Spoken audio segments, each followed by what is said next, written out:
భారత ప్రధాని నరేంద్ర మోడీ అమరావతి పర్యటన సందర్భంగా భారీ ఏర్పాట్లు అయితే జరుగుతున్నాయి.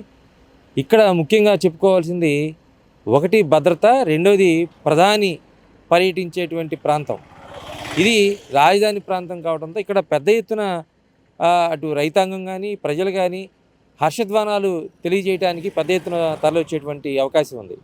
ఈ నేపథ్యంలో ప్రధానమంత్రికి అంటే కనీసం అంటే పోలీసులకు తెలియకుండా ప్రధానమంత్రి మీద ఒక పువ్వు కూడా పడేటువంటి ఛాన్స్ లేకుండా అత్యంత కట్టుదిట్టమైనటువంటి భద్రత అయితే ఏర్పాటు చేస్తూ ఉన్నారు. ఎందుకంటే భారీగా వచ్చేటువంటి ప్రజలు ఎవరైనా నరేంద్ర మోడీని కలవాలనే ప్రయత్నం చేయవచ్చు.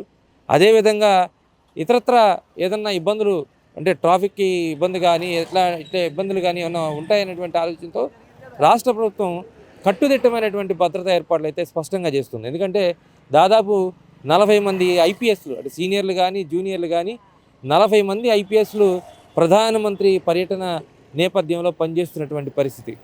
అదేవిధంగా ఒక 100 మంది డిఎస్పీ స్థాయి అధికారులు పనిచేస్తున్నారు, 300 మంది సిఐలు, అట్లా చెప్పుకుంటూ పోతే 6,000 మందికి పైగా భద్రతా సిబ్బంది అంటే ఎస్పీజీ భద్రత కాకుండా మిగతా భద్రతా సిబ్బంది ఎవరైతే ఉన్నారో వాళ్ళంతా కూడా పనిచేస్తున్నటువంటి పరిస్థితి మనం చూస్తున్నాం. మనం ప్రధానంగా చూపిస్తున్నటువంటి వేదిక ప్రాంతం కూడా మనకి దూరంగా కనిపిస్తుంది.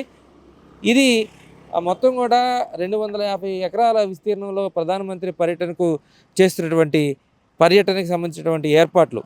దాంతోపాటు ప్రధానమంత్రి రావడానికి 3 ప్రత్యేకమైనటువంటి హెలికాప్టర్లు ఉంటాయి. అంటే ప్రధాని పర్యటించేటువంటి ప్రాంతం ఎప్పుడైనా సరే మనకి సీఎం పర్యటించేటప్పుడు ఒక 5 కార్లు లేదా 6 కార్లతో కాన్వాయ్ ఎలా ఉంటుందో అలాగే ప్రధానమంత్రి పర్యటనకు సంబంధించి 3 హెలికాప్టర్లతో పహారా అయితే ఉంటుంది. ఖచ్చితంగా 3 హెలికాప్టర్లు ఆయన ఎక్కడికి వెళ్ళినా కానీ ప్రయాణించాల్సిందే. సో ఒక హెలికాప్టర్లో ప్రధానమంత్రి ఉంటారు, మిగతా హెలికాప్టర్ మొత్తం కూడా ఆయన సెక్యూరిటీ సిబ్బంది కానీ ఇతరత్ర ఏదైనా కానీ ఆ హెలికాప్టర్లో ఉంటారు. అదేవిధంగా సీఎంకి సంబంధించినటువంటి హెలికాప్టర్ కూడా ఒకటి ఉంటుంది.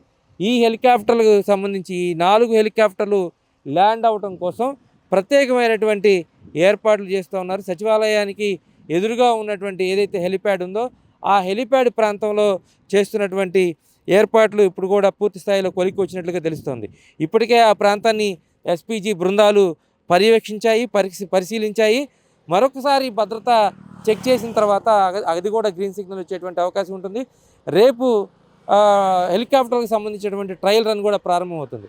సో ప్రధానమంత్రి పర్యటనకు సంబంధించి వచ్చినటువంటి పోలీస్ సిబ్బంది మొత్తం కూడా ఎక్కడికెక్కడ వాహనాలు వాళ్ళకి సంబంధించినటువంటి పార్కింగ్ జోన్స్ కూడా ప్రత్యేకంగా ఏర్పాటు చేశారు. అంటే పోలీసు వాహనాలు మొత్తం కూడా కొన్ని ప్రత్యేకమైనటువంటి జోన్స్లో ఏర్పాటు చేశారు. ఇప్పుడు ఇక్కడ ఉన్నటువంటి ఐపీఎస్ అధికారులు కానీ డిఎస్పీలు కానీ వాళ్ళంతా కూడా దూరంగానే పార్క్ చేసుకొని ప్రాంగణం ఏదైతే సభా ప్రాంగణం ఉందో ఆ సభా ప్రాంగణం వద్దకు చేరుకోవాల్సినటువంటి పరిస్థితి ఉందంటే అది మొత్తం కూడా ఒక 1/2 కిలోమీటర్ లోపే ఉంది కాబట్టి నడవడానికి అయితే ఇబ్బంది లేదు, వాకబుల్ డిస్టెన్స్ లాగానే మొత్తం కనిపిస్తుంది కాబట్టి.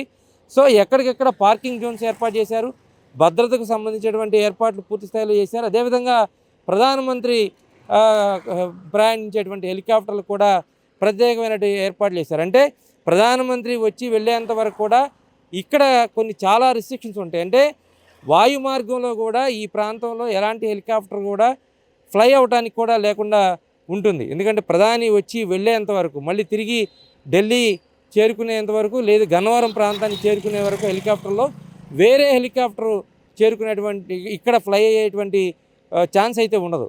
అదేవిధంగా నైట్ విజన్ హెలికాప్టర్లు కూడా అవి అంటే ఒకవేళ ఎక్కువ తీసుకొని నైట్ ట్రావెల్ చేయాల్సిన పరిస్థితి కానీ ఉంటే అవి నైట్ విజన్లో కూడా చాలా అద్భుతంగా ట్రావెల్ చేసేటువంటి హెలికాప్టర్లు కాబట్టి వాటిని ప్రధానమంత్రి కాన్వాయ్లో ఉంటాయి.